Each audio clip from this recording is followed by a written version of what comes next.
Always have a backup option. That's the biggest thing. You can have your look set, you can try it on the night before, it can fit perfectly.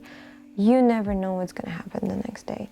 Even if the director told you a billion times he doesn't want any glasses, they will want glasses.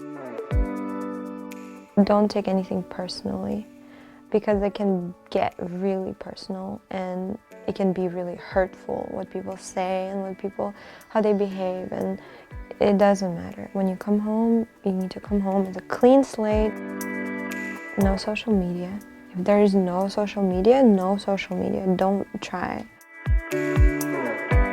I always have fun. I don't like to have rules.